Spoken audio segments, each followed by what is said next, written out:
होतो मी, पण तेव्हा क्रेज फार कमी होती.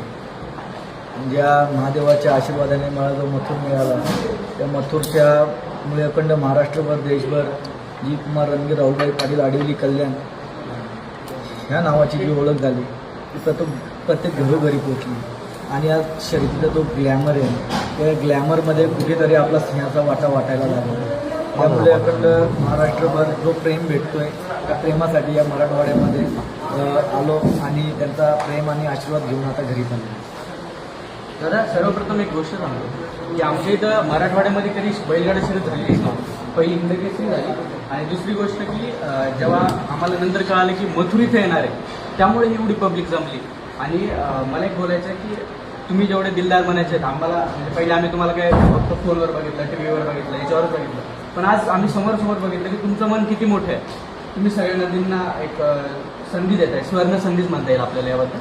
तर दादा, एवढं मोठं मन कसं होऊ शकतं? म्हणजे एखाद्या माणसाचं हा पैसा आहे, आजपर्यंत कोणीच पैशाला नाकारलं नाही.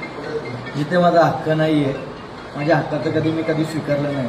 म्हणजे माझ्या हक्काचं नाही आहे ते मला नाही पाहिजे. जिथं माझ्या हक्काचं आहे ते मी सोडत पण नाही.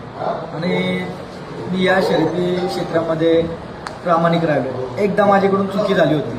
81 रायफल होता, तो मैदान रोहितदादा पवारांचं होतं, कर्जत जामखेडला.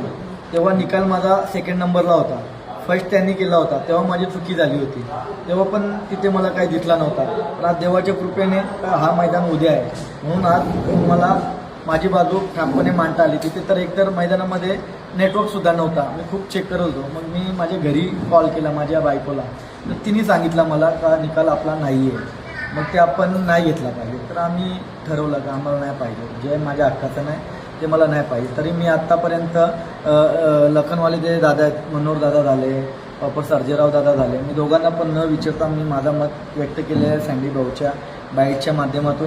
तर जे मी एकदा ठरवला ना, एकदा जे बोललो मी ते करतो.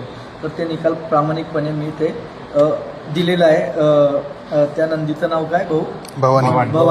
भवानीला. आणि दुसरा एक नंदी आहे, त्यांना मी माझा निकाल प्रामाणिकपणे, जो निकाल त्यांचा आहे 19-20चा आहे, पण त्यांचा जो निकाल आहे तो त्यांना प्रामाणिकपणे मी दिलेला आहे.